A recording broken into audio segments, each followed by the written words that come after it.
Well, the boyfriend of a Woburn woman who was found dead after they went out on a date is now charged with her murder. Today, a judge ordered Bruce Maybin held without bail after the murder charge was filed. The prosecutor didn't lay out any new evidence. A grand jury is now hearing the case. But last month, Cherrell Pringle's family says she went out on a date with Maybin and never returned. Her body was found just a few days later along Route 107 in Saugus. December 18th, 2021.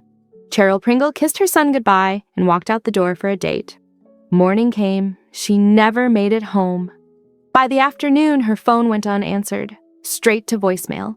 3 days later, her own family would find her body in a marsh along Route 107.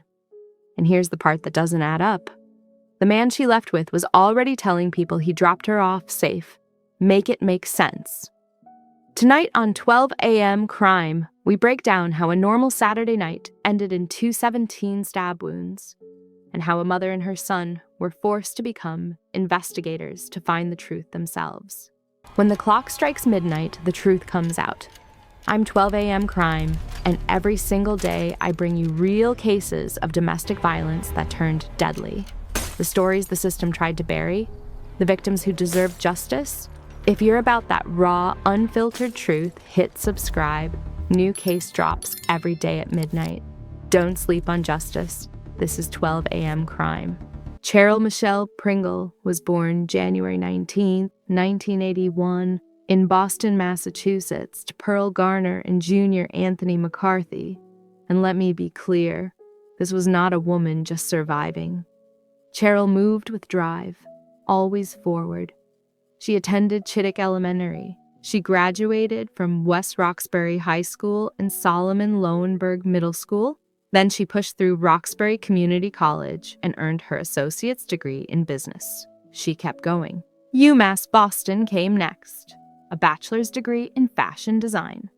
For more than 10 years, Cheryl worked at Steward Medical Group in Watertown, Massachusetts. She was building something solid. She loved photography. She loved to travel. She loved to shop.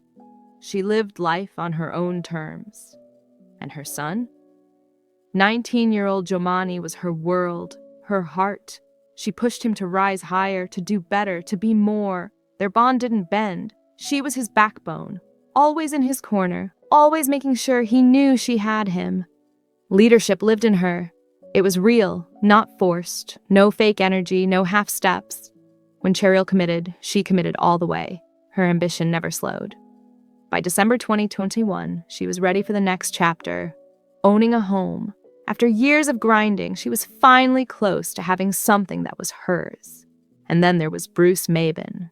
Cheryl and Bruce had been on and off for 8 months. And when I say on and off, I mean unstable, troubled, unsteady. The kind of relationship you know isn't right. The kind you still circle back to anyway. Saturday, December 18th, 2021. That afternoon, Cheryl did something that should have felt like pure hope. She and her mother, Pearl, went to see a house in Brockton she planned to buy. A home inspector walked through with them. Cheryl paid attention to everything. This was her future, standing right in front of her, but the entire time, Bruce was blowing up her phone, call after call, text after text. And then he showed up, just appeared at the showing like he couldn't let her have even a few hours to herself. After the inspection, Cheryl told her mother she had plans that night. A date with Bruce. She left her car parked at her home in Woburn. Her keys stayed on the kitchen table. Bruce picked her up around 1:30 that afternoon. They went out. Later that night, a witness saw them together at a Boston nightclub. They stayed until about 1:30 in the morning. The witness said they left before the club closed. That is the last time anyone outside of Bruce ever saw Cherrell Pringle alive. Bruce's version of the story: he told her family he dropped her off at home around 3 a.m., said she got inside safely, said everything was fine, but Jomani, Cheryl's son, the one who lived in that house, said his mother never came home. And everything ties back to he was the last person with her. And if you're the last person with somebody that's missing, you should be the first one to help, the first one to the police, the first one everything. But this guy don't want to be in contact with nobody. That's a sign right there. By Sunday morning, no one could reach her. The calls kept ringing. The text sat unopened. Then the phone went straight to voicemail. Panic set in. This wasn't like Cheryl. She checked in. She stayed connected. She didn't just vanish. So her family contacted police. They filed a missing person report. They told authorities everything. She had gone out with her boyfriend. And she never came back. All the family knew was this. Cheryl had gone out Saturday night with her 44-year-old boyfriend, Bruce Maybin. After that, nothing. No calls, no sightings, no answers. Pearl Garner couldn't sleep. Each night, the cold kept her awake. She kept thinking about the temperature outside, kept wondering if her daughter was cold somewhere, if she had a coat, if she was safe. Pearl said, "It's been pure hell. It's been pure hell. I'm a mother, that's my child. I feel like my heart has been ripped out, okay? I don't know what's going on. I feel like the police should be doing much, much more." Pearl Garner losing sleep since Saturday. The other night it was so cold, I'm sitting there wondering, is my child cold? Is she cold? What coat does she have on? when you're the last person someone was with and they go missing, you're supposed to be front and center. You're supposed to be calling police, talking to the family, doing everything you can to help locate that person. Bruce did none of that. He disappeared into silence, and that silence spoke loudly. It told Cheryl's family everything they needed to know. So they stopped waiting. They took control of the search themselves. Jomani began tracking his mother's phone. On Monday, December 20th, 2 days after she vanished, he found it. Cheryl's phone was sitting in a catch basin along a road in Lynn, Massachusetts. Not far from where Bruce lived, Jomani said. Let me tell you something. No 19-year-old should ever have to pull their mother's phone from a sewer drain. But Jomani did. He did it because no one else was moving fast enough. The next day, December 21st, Cheryl's family and friends formed their own search party. They weren't waiting anymore. They searched on foot, every street, every patch of ground. Then they found her purse, lying just off Route 107 near the Rumney Marsh Reservation in Saugus. They kept going, through tall grass, through brush, and only a few feet from where that purse lay, they found her. Cherrell Pringle's body was in the marsh. Her family found her. More relatives rushed to the scene as police took over. The family tried to piece it all together. The phone found in Lynn, the stop near the marsh, the purse by the road, and then her body, just beyond it, along Route 107 in Saugus. Her mother, her son, her brother, her friends, they were the ones who found her on December 21st, 2021, 3 days after she disappeared. Pearl Garner collapsed in grief at the scene. She said, "It's been pure hell. It's been pure hell. I'm a mother, that's my child. I feel like my heart has been ripped out, okay?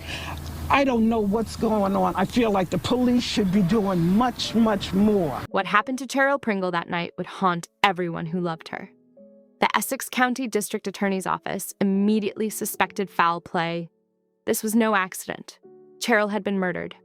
The full horror of what she suffered wouldn't be known until later.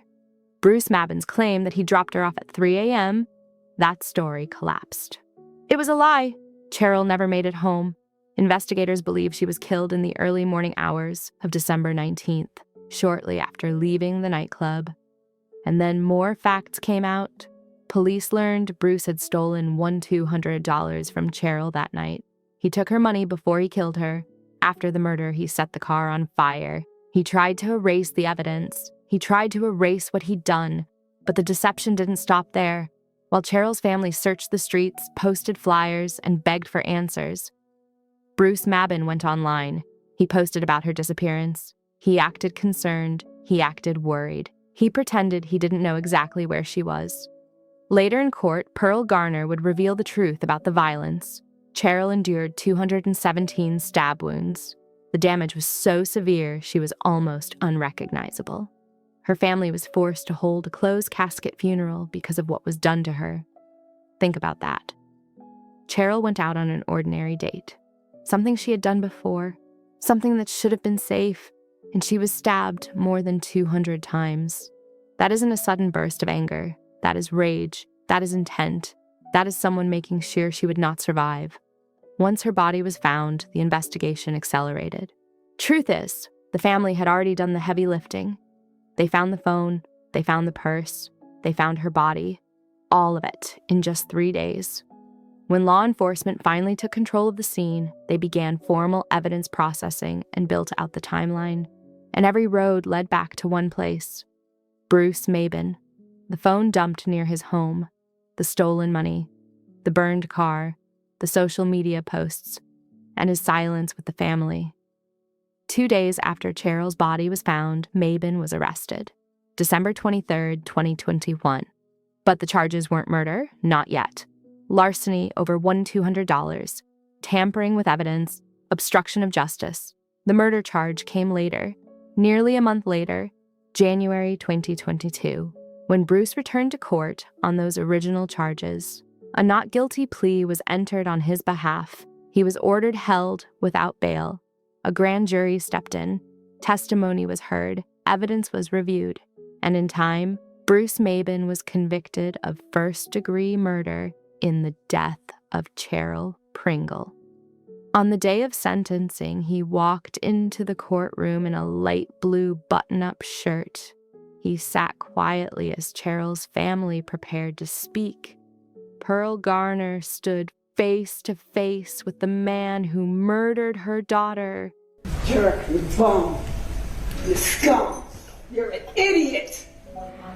The mother of a Woburn woman did not hold back as she spoke to the man who killed her daughter in 2021. She delivered those statements and much more on that day that convicted killer learned his sentence. Boston 25 News anchor Rachel Keller brings us inside the courtroom for that mother's emotional message. You don't deserve to be walking here. You will get what you deserve because God don't like ugly. A heartbroken mother addressing her daughter's killer as he puts his head down. But Pearl was not finished. 217. There. She explained that her daughter was nearly unrecognizable, that the damage was so severe, a closed casket funeral was the only option. Then the quiet moments came. I sit on my porch at night alone and just cry.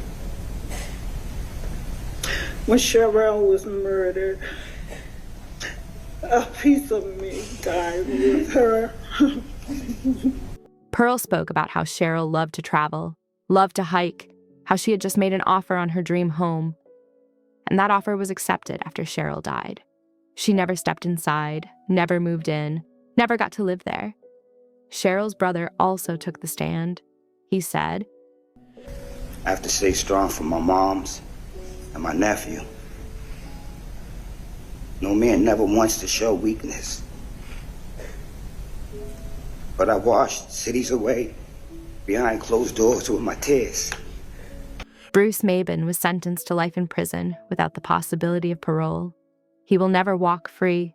He will die behind bars, exactly where he belongs. Cherrell Pringle was 40 years old when her life was taken. She was a college graduate, a dedicated employee, a loving mother. She worked for everything she had. She was close to reaching another milestone, owning her first home. But Bruce Maybin decided that if he couldn't have her, no one would. What her family endured, searching for her themselves, finding her themselves, sitting through trial and hearing every brutal detail, that is trauma that never leaves. Jomani lost his mother at 19 years old. He had to track her phone and pull it from a sewer. No child should ever have to do that. This case exposes the failures in how missing persons cases are handled, especially when the missing person is a Black woman. Cheryl's family felt ignored. They felt the urgency wasn't there, so they became the urgency themselves. Cheryl deserved more. She deserved to live in her dream home. She deserved to watch her son grow. Instead, she is gone. And all because she trusted the wrong person one too many times. Rest in peace, Cherrell Pringle. Your family fought for you. They found you. They made sure your story was never buried. And Bruce Maybin will spend the rest of his life paying for what he did. This is Cheryl's story. A life stolen, a family shattered, a man locked away where he belongs. If this video opened your eyes, hit that subscribe button. This is 12 a.m. Crime. We tell the stories that must be told. Real domestic violence, real families, real consequences. Drop a comment. Let your voice be heard. And if someone you know needs this story, share it. You could save a life. Turn on notifications so you don't miss what's next. Remember, you deserve love that doesn't hurt. Stay safe, family. This is 12 a.m. crime. We don't forget. We don't.